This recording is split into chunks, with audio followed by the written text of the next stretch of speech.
Hi all welcome to I plus. ഞാൻ Akshara. LP പരീക്ഷയ്ക്ക് നമുക്ക് കേരള ഹിസ്റ്ററിയായിട്ട് ബന്ധപ്പെട്ടുകൊണ്ട് തിരിഞ്ഞു പോകുന്ന ഒരുപാട് ഫാക്ട്സ് ഉണ്ട്. അപ്പോൾ അത് കൃത്യമായിട്ട് നമ്മൾ എഴുതി തന്നെ പഠിക്കണം. കാരണം സ്റ്റേറ്റ്മെൻറ്റ് ലെവൽ ക്വസ്റ്റ്യൻ ഒക്കെ വരുന്ന സമയത്തും നമുക്ക് ഓപ്ഷൻ എലിമിനേറ്റ് ചെയ്തായാലും ആൻസറിലേക്ക് എത്താനായിട്ട് നമുക്ക് കഴിയണമെന്നുണ്ടെങ്കിൽ ഈ ഒരു ഫാക്ട്സ് ഒക്കെ നമുക്ക് കൃത്യമായിട്ട് അറിഞ്ഞിരിക്കണം. അത്തരത്തിൽ തിരിഞ്ഞു പോകുന്ന ഒരു കൺസെപ്റ്റ് ഇന്ന് നമുക്ക് നോക്കാം. കുറിച്യ കലാപത്തിൻ്റെ നേതാവ് ആരാണ്? കുറിച്യ കലാപത്തിൻ്റെ നേതാവ് രാമൻ നമ്പി. ചില പുസ്തകങ്ങളിൽ രാമൻ അപ്പൂപ്പൻ എന്നൊക്കെ കാണാൻ കഴിയും. അപ്പോൾ എന്താണ് ഈ കുറിച്യ കലാപത്തിൻ്റെ പ്രത്യേകത?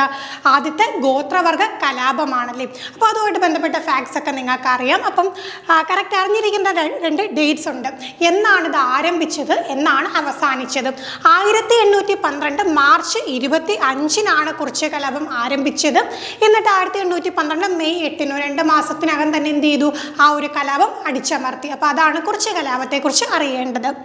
അടുത്തത് പഴശ്ശി കലാപമാണ്. പഴശ്ശി കലാപം മിക്കവാറും ഉള്ളവർക്ക് ഇപ്പം നന്നായിട്ട് അറിയാം. കാരണം ഒരു സിനിമ വന്നതുകൊണ്ട് അല്ലേ, മമ്മൂട്ടി അഭിനയിച്ചിട്ടുള്ള പഴശ്ശിരാജ സിനിമ വന്നതുകൊണ്ട് ഏകദേശം നിങ്ങൾക്ക് കഥാപാത്രങ്ങളെയൊക്കെ അറിയാം.